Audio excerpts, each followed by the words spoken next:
What would you do if your parents forced you to choose between your child and your home? I never thought I'd have to make that choice. But at 19, that's exactly where I found myself alone, terrified, and kicked out of the only place I had ever called home. And the worst part? It wasn't just about a mistake. It was about a life I was trying to protect. Growing up, our house didn't feel like a home. It felt like a rule book. My father was a college professor, and he ran our family the way he probably ran his lectures: strict, structured, and with zero tolerance for anything less than perfection. He believed discipline was love, and that obedience was the only way to survive in this world. He used to say things like, "Respect is earned through control, not softness." And he lived by that. Every dinner was a formal event. Every word had to be measured. If I so much as crossed my legs the wrong way at the dinner table, he'd snap. "Sit like a lady." His voice was sharp, cold, and final. Then there was my mother. She rarely raised her voice, but somehow, her silence screamed louder than any of my father's lectures. Her way of punishing me wasn't yelling, it was disappointment. A disapproving look at my ripped jeans. A slight frown when I laughed too loud. "What will the neighbors think?"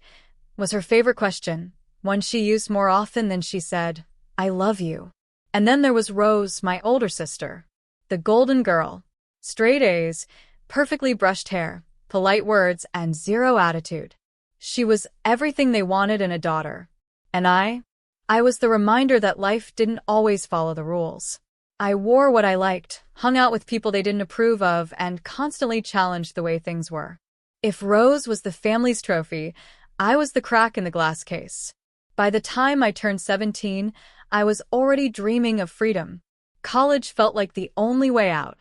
I had this fantasy of walking away from it all, away from the lectures, the silent stares, the guilt, and building a life where I could finally breathe. And then I met Asher. He was 20, studying literature at a nearby college, and he had this calm, easy way of talking that felt like a warm blanket on a freezing day. He listened, really listened, like he actually wanted to understand me. With him, I felt seen, not judged, not compared, just seen. We kept our relationship secret, of course. My father would have exploded if he knew I was dating an older college guy. So we met in parks, at the back of libraries, and sometimes in a tiny cafe near his dorm. Those moments felt like borrowed time, small pieces of peace in a world that constantly felt like war. I remember sitting with him one night, my head on his shoulder, and saying softly, "I just want to make it to college, get away, and never come back." He kissed the top of my head and whispered, "You will. You'll be free one day." But life had other plans. Plans I never saw coming. A few months after my 19th birthday, I started waking up sick almost every morning. At first, I blamed the stress of my upcoming exams. I wasn't sleeping well, barely eating, and always anxious about college applications. But when the nausea refused to go away and was always worse in the morning, I knew deep down something was wrong. I tried to deny it. I tried to tell myself it was just nerves, but my body wouldn't lie.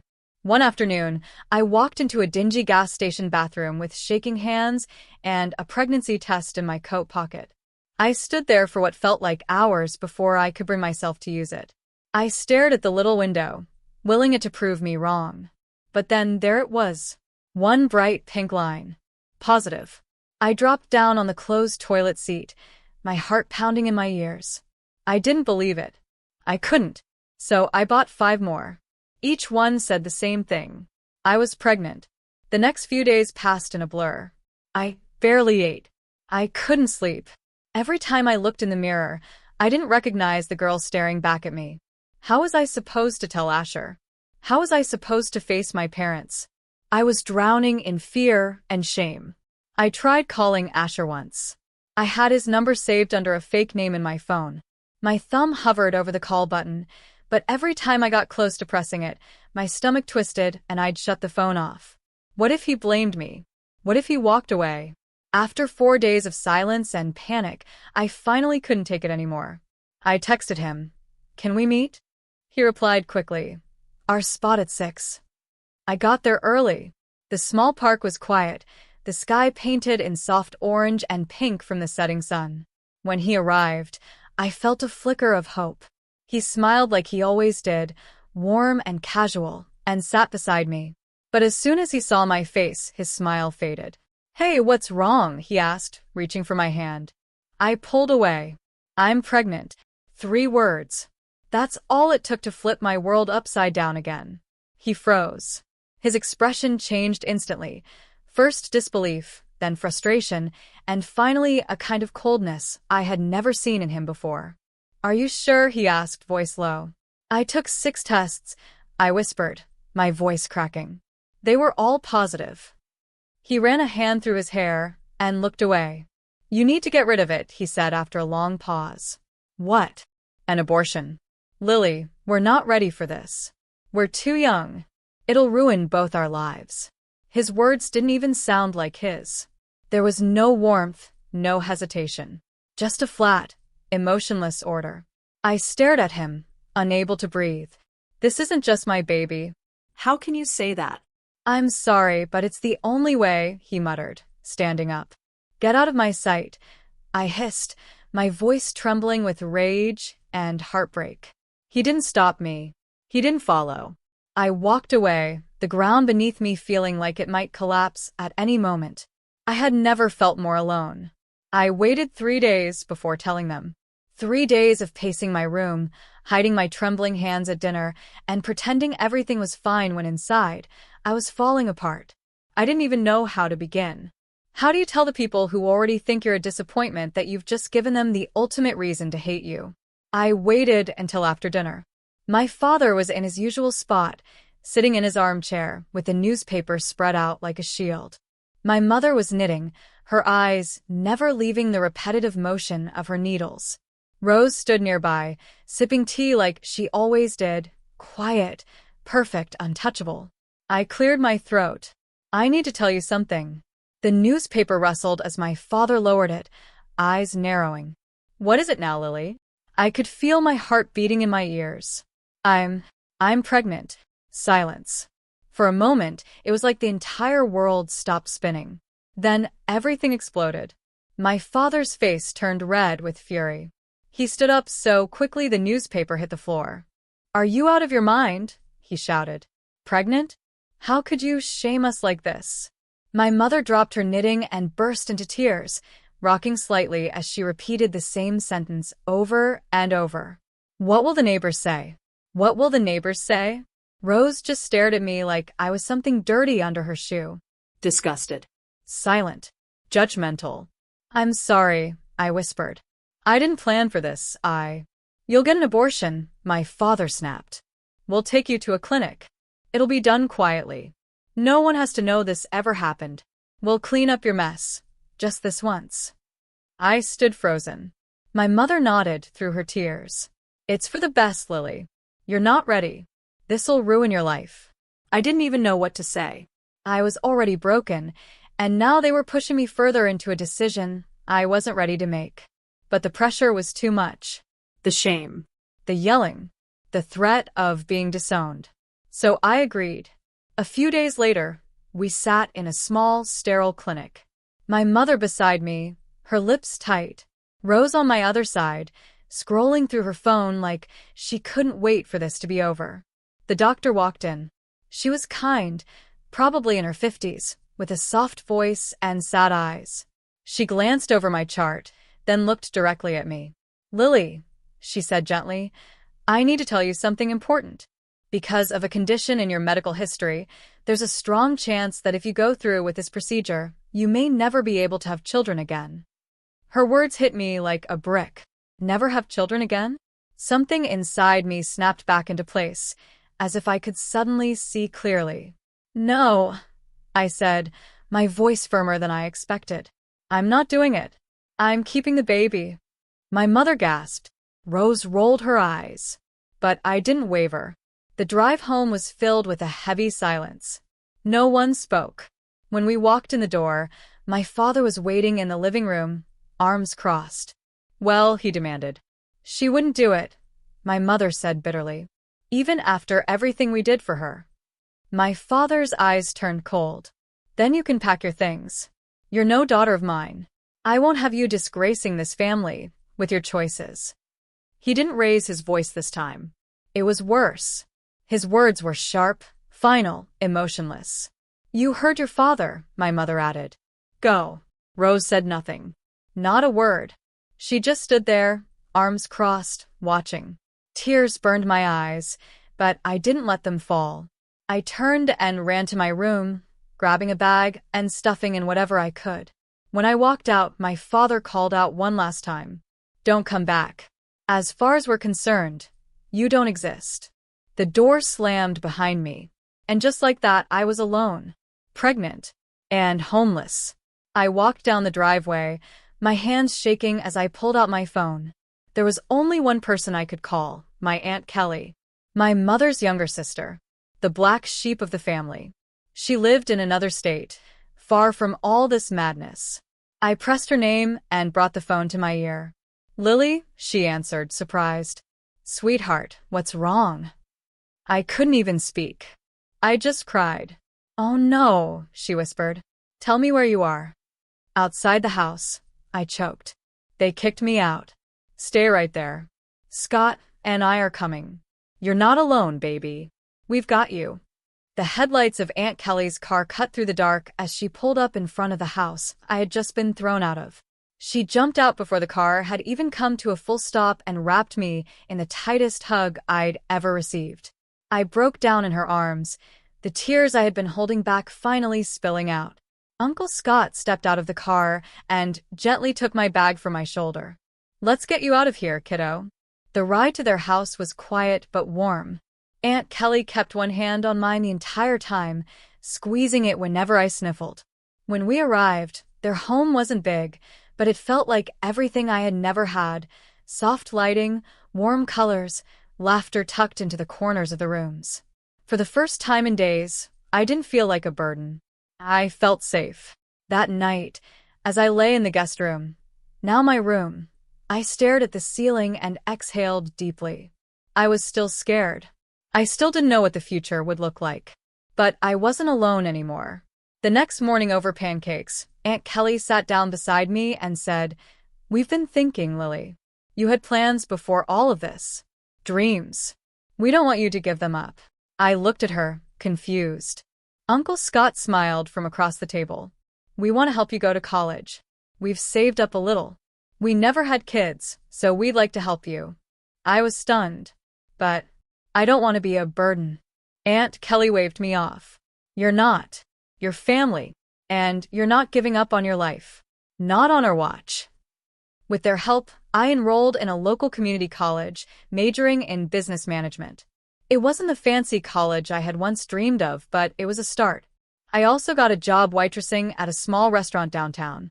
The owner, Miriam, was a kind older woman who knew my situation and gave me flexible hours. Balancing pregnancy, school, and work wasn't easy. There were days when my back ached so badly I could barely walk home.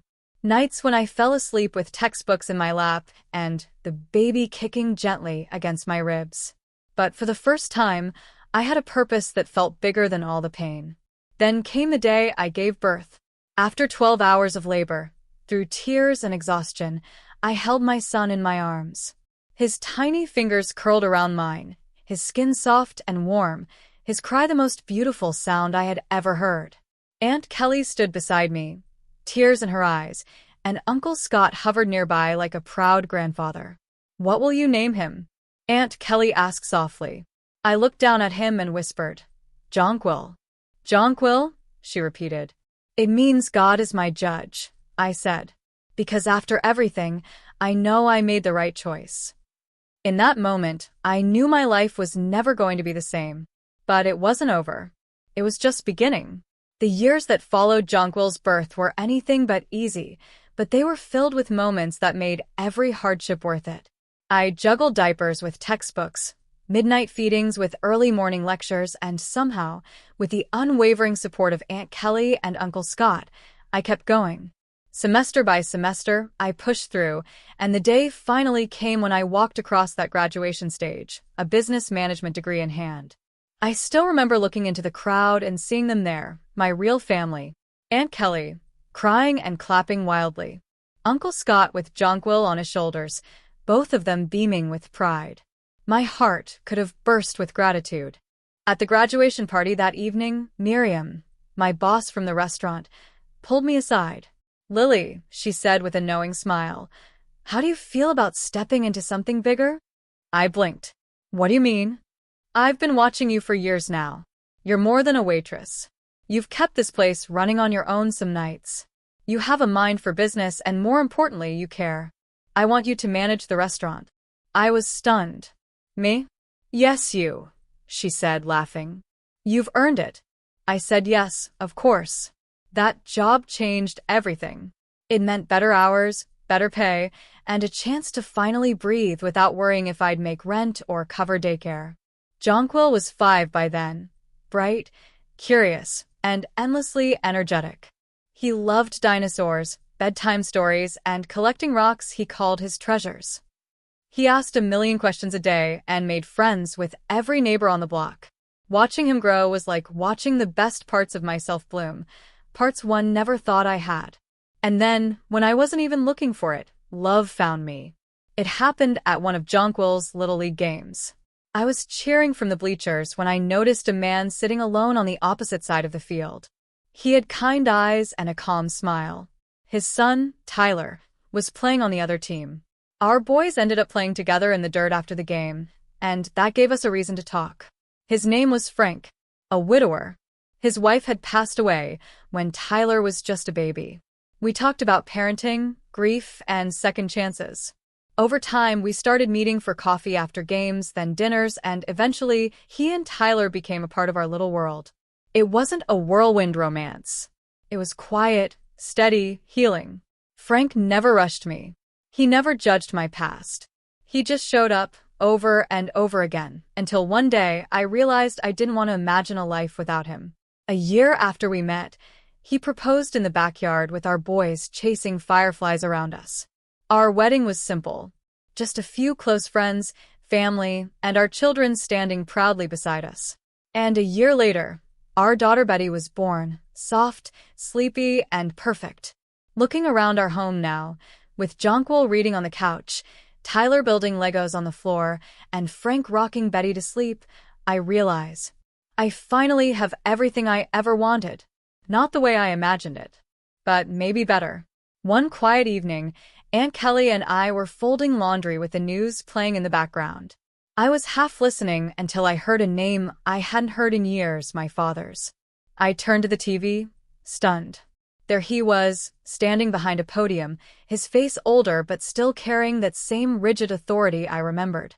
The banner below him read, "Adam Hale announces campaign for mayor, a man of faith, family, and integrity." My heart pounded as I watched him speak about traditional values, about how strong families build strong communities. The same man who had thrown his own daughter out onto the street for being pregnant, now preaching about morality. Aunt Kelly's face twisted in disgust. She reached for the remote but then stopped, her hand trembling. "Lily," she said quietly, "there's something I've never told you." I turned to her, confused. "What do you mean?" She took a deep breath. "Before you and Rose were born, your parents had another child. A son." My heart dropped. "What?" "His name was Lawrence. He was born without legs. Your parents were horrified. They thought he'd ruin their image. So, they left him at the hospital and told everyone he died." I felt like the air had been sucked out of the room. They just left him? Like he was nothing? Aunt Kelly nodded, her eyes glassy. "I wanted to take him, but they refused." I didn't have the power back then. I've lived with the guilt ever since. That night, I couldn't sleep. I kept thinking about the brother I never knew I had. Where was he? What kind of life had he lived? Was he okay? Frank helped me hire a private investigator, and after weeks of silence, we got a call.